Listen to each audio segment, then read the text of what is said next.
Alright, mega love shout out. Good evening mga kakabsat. It's a Sunday night. Sigurado handa na tayo para sa ating weekday bukas. Pero bago yan, mabsat ako po. May latest na upload itong hindi upload, live ito eh.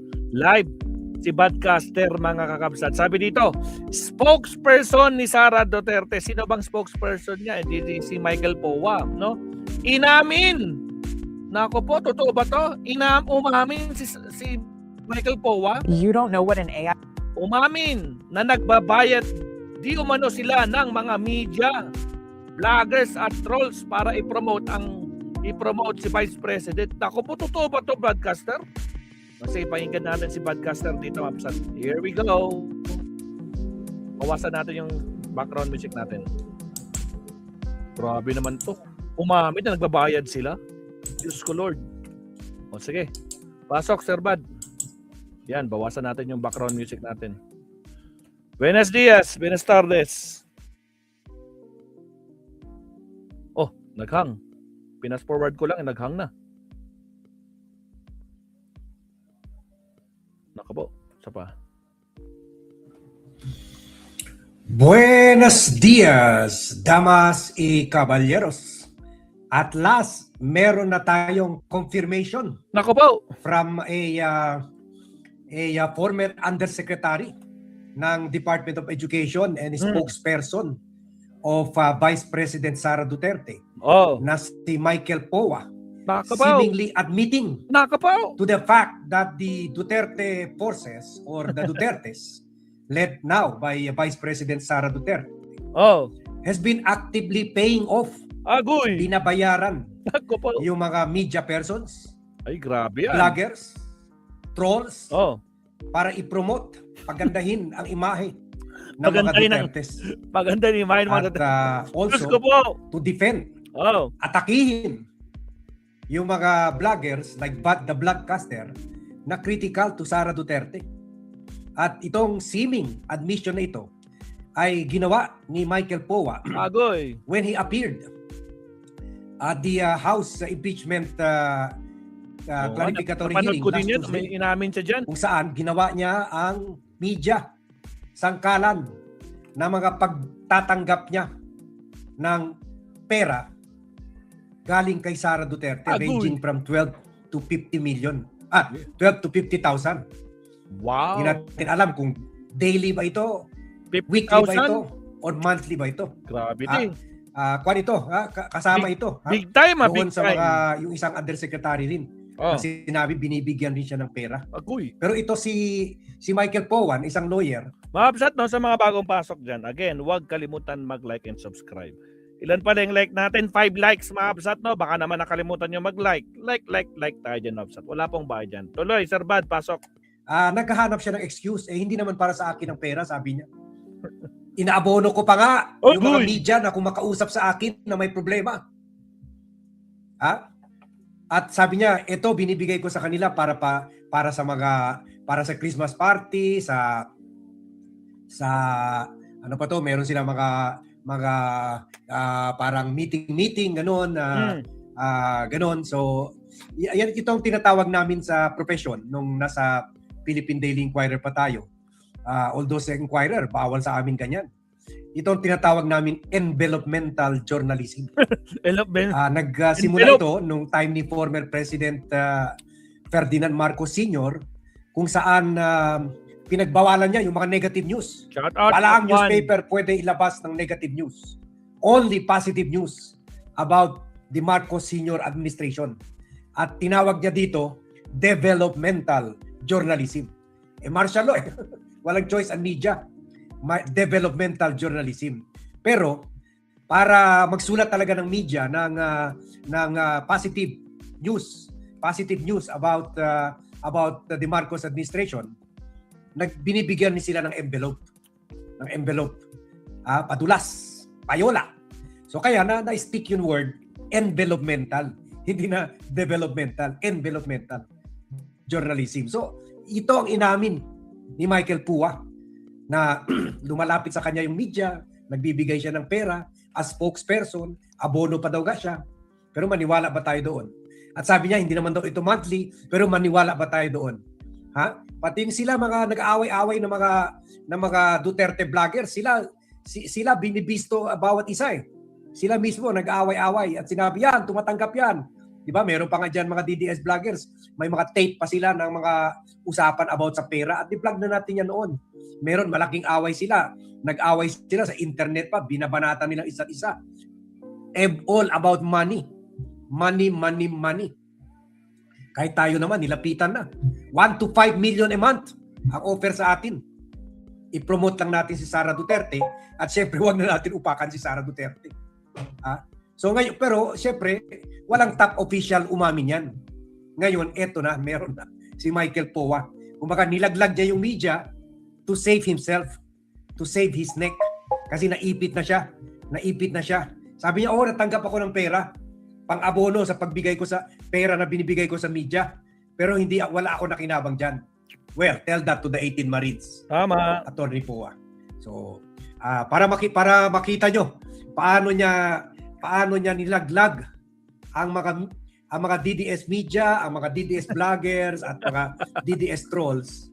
Panoorin natin ito. Kung napanood nyo na, panoorin nyo ulit kasi dito bibigyan natin ng konteksto as a former reporter of the Philippine Daily Inquirer and also a former PR na during my time, aminin ko,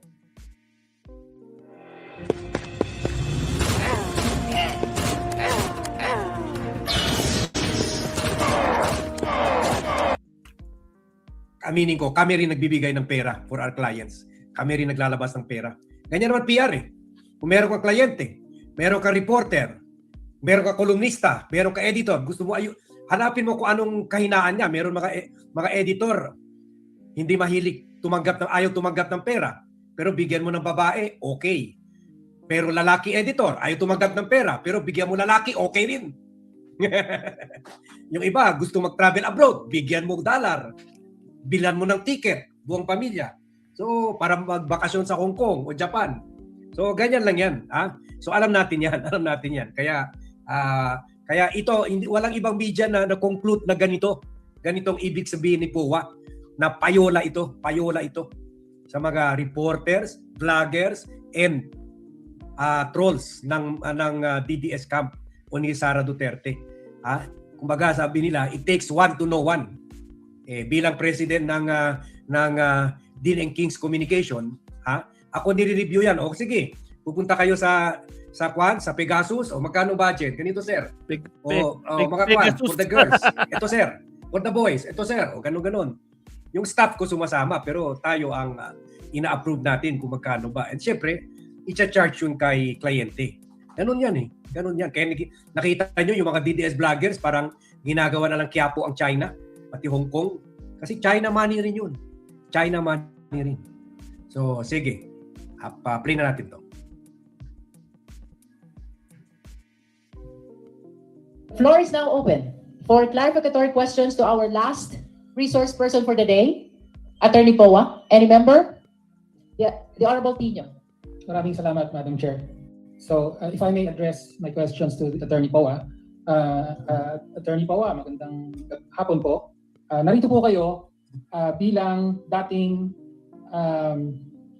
spokesperson, chief of staff with rank of undersecretary ng Department of Education sa ilalim ni dating Deputy Secretary and of course Vice President Sara Duterte. Tama po? Madam Chair, Your Honor, tama po. Tama po ba yung mga titulong minanggit ko? Tama po. Tama, okay. Chief of Staff, Spokesperson, rank of Undersecretary. Okay. And of course, sa nakaraang kongreso ay isa kayo sa mga resource persons sa mga hearing ng Committee on Good Government chaired by the Honorable Chua. At nabanggit na kanina na inadmit na bahagi na ng proceedings yung mga records nito, including yung mga sworn testimony po ninyo. Hindi po ba? Shout out, Rani Kira. Tama po. Madam Chair, meron lang po akong ilang clips ng mga specific testimony niya nung panahon yon na gusto ko lang po magtanong ng ilang clarificatory questions kaugnay dito. Una po, let me point out na sa Sabalya complaint po, page 90 of the Sabalya complaint ay nandoon po ang pagbanggit nito. In paragraph 269, high-ranking officials of the Department of Education testified before Congress that they received multiple envelopes containing cash amounts ranging from 12,000 to 50,000 pesos. These officials believe that these envelopes came directly from VP Sara, with one former DepEd spokesperson, Michael Poa, testifying that he received envelopes directly from VP Sara herself. So yan po ay nasa Sabalya complaint. Tapos, nandiyan po yung clip nung testimonya niya mismo kung pwede pong ma-play natin. May we know from the committee secretariat if the video of Attorney Poa admitting to having received that envelope with certain amount of money is already available? Okay, No, kindly admitted. play the video. Yes, sir. When I was home, sir, I became home. No, I can categorically say I was not able to receive a single envelope at all. But I do remember sometime December 2022 or early December, I did receive an envelope, just minimal amount. And at times, pag nagsasabi, may mga times kasi sir na candidly, medyo napagalitan ako because nag-aabono daw ako. Because when people come to me as a spokesperson, sometimes they tell problems, I would give, at the end of the day, ang kailangan lang pala nila, 3,000, 5,000. So nagbibigay ako personally. So there were instances. Yun. As spokesperson, ibig sabihin, as spokesperson, kausap niya yung mga media. Siya taga-arrange, nakikita naman natin noon eh. Sa DepEd or OVP, siya taga-arrange ng press con. Siya pa nga ang nag-i-intro. Pagkatapos nag-assign kung sinong reporter ang tatanong. So sabi niya, lumalapit daw sa kanya. Lumalapit din niya, binanggit ang media, pero understood na yun. Kasi as spokesperson, ikaw yung mag-aayos ng media. Totoo naman yan, kasi sabihin ko sa inyo, kaya rin umalis ako sa Philippine Daily Inquirer kahit very powerful ako noon at sikat ako noon. Hindi itsura ko, kundi yung pangalan ko, Armand Nocum. So, noon time ko, sikat pa Inquirer. So, ang problema kasi sa media, struggling yung mga, puwera ABS-CBN, maganda magbayad, GMA. Pero yung mga newspaper, struggling, lalo na yung mga tabloids. Kaya yung mga media naman, I have to admit, na tama rin naman sinasabi niya, lumalapit sa mga politiko na kung hindi na sila makabayad na kuryente, lapit politiko. Kung, ganun ba? Kung manganganak yung asawa nila, lapit politiko. Yung yun. Kaya may corruption din sa media. Kung hindi na makabayad ng renta sa bahay, lapit. Yun, ito yung sinasabi ni, Ay, grabe. ni Poa.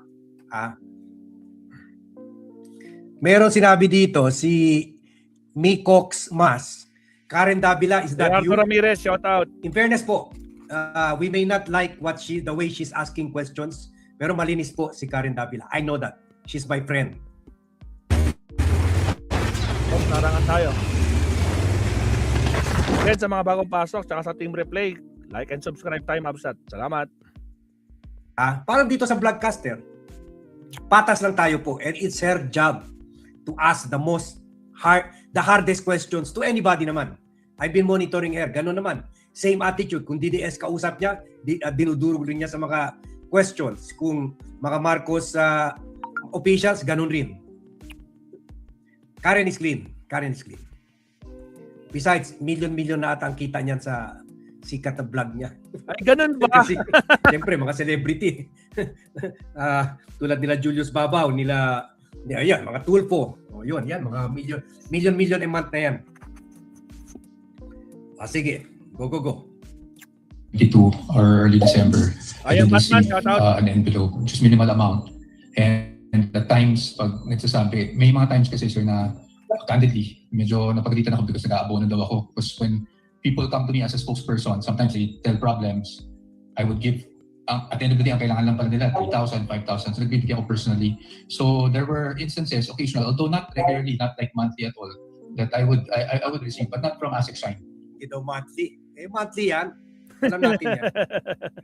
Diyos ko po. Candidly, medyo napagalitan ako because nag-aabono daw ako. Because when people come to me as a spokesperson, sometimes they tell problems, I would give, at the end of the day, ang kailangan lang pala nila, 3,000, 5,000. So nagbibigay ako personally. So there were instances, occasional, although not regularly, not like monthly at all, that I would receive, but not from ASIC Shine. I would, when I would tell the VP, like nung Christmas, the VP, there are times, yes, sir.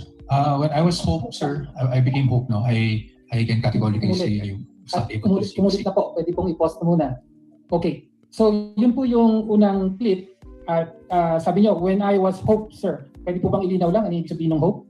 Head of procuring entity po. Head of procuring entity. So hindi niyo po nabanggit na or banggitin natin for the record na aside from being spokesperson and chief of staff, kayo rin po ang head of procuring entity. Only for a certain time po. Madam Chair, sorry. Sige, please clarify po.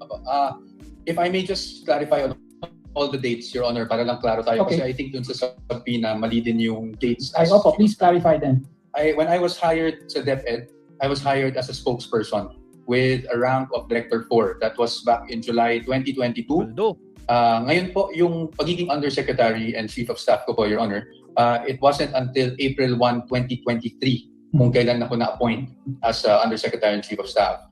And then yung Hope po, ako po yung naging Hope October, I have the date here just to be exact, no? October 17, 2023. Yun po yung nag-retire si Yusek Mercado. Okay. Doon po ako naging Hope. Okay, thank you. So yung panahon na ito, December 2022, hindi pa po kayo Hope. So kayo po ay spokesperson. Apo, spokesperson. Okay, thank you. And then you received an envelope containing an amount from ang importante pong sinabi niyo rito, the VP gave it to me herself po. Apo. Tama po. Binigyan po kayo mismo direkta ng envelope ni Vice President Sara Duterte. Ngayon, as to the amount, hindi niyo po binabanggit dito. By the way, Madam Chair, this is from the transcript of October 17, 2024. Wala pong binanggit about the amount. But in a subsequent hearing, November 5, 2024, ay may mababanggit na po na amount. Please play the second clip po. Attorney Poa, do you remember receiving an envelope that has about 200,000 in it? Mr. Chair, Your Honor, no. The simple answer is no. The biggest, if I need to share, probably when one time nakwento ko nga na nag-reimburse ako because of the media party, no, for just to host the media for Christmas, I was given around. The epic online action game War Thunder lets you dive into massive battles and 20 to 25 at that time, which was Yun, pinangkita niya yung media. Kasi spokesperson niya siya eh. Kaya kausap niya yung media. Pero hindi lang kausap niya media. Siya rin assigned yan sa mga trolls at saka sa mga sa mga vloggers nila. So, talaga gawain na talaga nila yan sa tatay and then napunta sa anak and then kaya marami pa rin loyal sa kanila na mga vloggers and media persons. The carry over lang sa Office of the Vice President and Department of Education. Although wala yan sa time ni Vice President Leni Robredo. Ni Kape nga, nagrereklamo ngayon kaibigan ko mga media, sila pa dala sila lahat, mga 3-in-1. Ni yun, walang libre. Kasi ganyan si Leni. At walang envelope. At walang ito pa party-party tulad ng ginagawa nila. Siyempre, hindi lang yan party, meron pa yan mga raffle, meron pa yan mga pakimkim, yung red envelope, meron pa yung mga raffle prizes, ganon, TV, microwave, ganon tuwing Christmas. So hindi yan kaya 25,000. Baka more like 250,000 or 500,000 per party. Pero siyempre, ito lang sasabihin niya. Kasi ito, meron talagang envelope. So ito siguro yung mga ordinary days lang. Yung pag-ibigan natin, troll, magbabakasyon sa Hong Kong. Ganon. Bigyan yan, pocket money. 50,000, $1,000, $2,000, ganon. So pera natin yung lahat. Pera natin yun. Kasama na yun sa nawalang 21 billion sa DepEd. At 125 million and 612 million sa confidential funds. Abanggit na po naman. Please play the second clip po. Attorney Poa, do you remember receiving an envelope that has about 200,000 in it? Mr. Chair, Your Honor, no. The simple answer is no. The biggest, if I need to share, probably when one time nakwento ko nga na nag-reimburse ako because of the media party, no, for just to host the media for Christmas, I was given around 20 to 25 at that time, which was, well, to be candid, lower pa than what I made a bono, but who are we to diba? So, but never, definitely not 200, not 100,000, not 50,000. Okay. Okay, thank you. So dito po, sinabi niyo, Mas tama yun, earlier figure as raised by Congressman Abante 200,000. Ganon ang mga media parties o troll parties. Mas marami naman troll kumukover sa kanila kaysa media. Na I was, Sana nga pumalag dito yung mga media kasi insulto ito sa inyo Sana pumalag ang media dito pero baka takot rin sila, baka balikan sila. so just to clarify, yung pinag-uusapan yung insidente na binigyan kayo, dalawa po kasing magkaibang hearing to. This is the same incident. If I may just contextualize everything, Yes, please. Your Honor. Kasi there were O tinatanong ni Seven Samurai, Sir Bat, you remember Sol Bansi of RTBM way back in the 1980s? Yes, she's my friend. Tuwing may gathering kami yan, nagdadala ng pagkain niya. Dadala ng pagkain, niluluto niya. Masarap na masarap yung mga baka Spanish dishes and Italian dishes. She's my friend. Ngayon medyo hindi na gaano active ngayon pero when she was as active, she was still helping the Marcoses. Especially Imelda Marcos. several incidents na nire-reimburse ako, although hindi siya yung monthly, no? So, for example, Your Honor, that incident that we were pertaining to, the same incident close to December, because we had to host, alam niyo na, yung fellowship ng media, kinulang po yung budget ng DepEd, so naglabas ako ng sarili kong pera. So that's what happened. Now, in other incidents, similarly, that's why I had to really categorically say, Kung maganda at tama ginagawa mo, hindi mo kailangang bayaran yung media, pero kung gusto mo yung media i-cover up, huwag halugkatin yung mga ginagawang mong pangnanakaw, then kailangan mo bayaran ng media at kailangan mo mag-hire ng PR firm for 10 million a month para ayusin yung imahe mo at i-cover up yung mga katiwalian mo. that these were reimbursements for personal expenses that I personally shelled out po. Okay. So binigyan po kayo ng binigyan kayo sa isang envelope ni Vice President Sara Duterte ng 20 to 25,000 pesos noong December 2022. Tama po? Hindi ko na po matandaan kung 20 to 25, but yes, it was the same. Well, yun yung sinabi nyo Yes dito. po, ito po. Okay. Okay, so binigyan kayo nun. Tapos, parang binanggit mo na rin, hindi ito yung iisang pagkakataon na binibigyan kayo. Kasi sabi nyo dito, the biggest, if I need to share, so implying that you receive more than once. Tama po? Madam Chair, yes. Yes. Okay. Sabi nyo po, reimbursement. So, ibig sabihin, hindi po, yung binigay sa inyo ay hindi sweldo, hindi rin yung mga allowances na tinatanggap ng government employee under salary standardization law. Tama po ba? Tama po, and hindi po Okay. siya regular, Your Honor. Hindi regular. Hindi siya monthly. Okay. kumbaga. Reimbursement. So, meron po ba kayong resibong pinirmahan bilang reimbursement? Honorable Tino, please Yes. confine to what appears in the transcript. Okay. You might be probing already. All right. Awesome. Sige, thank you, Madam Chair. Then, For the guidance of the members, the questions of the Honorable Tino is anchored on the statements of Yes. Attorney Poa appearing in the transcript of the inquiry in aid of legislation conducted by the Good Government Committee in the 19th Congress. But yes. please confine your questions to the All right. transcript. Okay. You didn't, okay. So, reimbursements po ang intindi nyo dito. Tama po. Well, hindi lang po intindi because, Your Honor, Madam Chair, may I just give some context, just for clarity for everyone. Yes, you may proceed. Yes. I'll give you an example po, a very concrete example. Pumunta po kami ng ating Vice Presidente noon when she was Secretary of Education sa isang burol. After po ng burol na yun, marami nagpapapicture sa kanya. May mga lumalapit po, may lumapit po na bata. Nagbebenta po ng mga damit. It was Shein na damit. I don't know if I'm saying it correctly. But she said, tulungan natin. Gusto kong bilhin, no? So, syempre, ang dahil po nagpapapicture sa kanya, ako po yung naglabas ng pera para po mabayaran yung binibentang damit. At pagkatapos po nun, a few days after, naalala niya, tinanong niya sa akin kung magkano nagastos ko. It was around 6,000. If I'm not mistaken. Binalik po niya sa akin yung 6,000. Ganun po yung nature ng, Okay. that's why I keep on saying reimbursement. Thank you, Madam Chair. I was able to Alam nyo, ang ginagawa dito nagpapakawawa effect si POA. Pero sa totoo lang, sa experience ko, sa mga, di ba, nagtrabaho na ako external PR sa Malacanang, sa at least 2 presidente at saka mga congressmen, senator. Mga loko-loko yan, mga government. Hindi ko naman sinasabi si POA.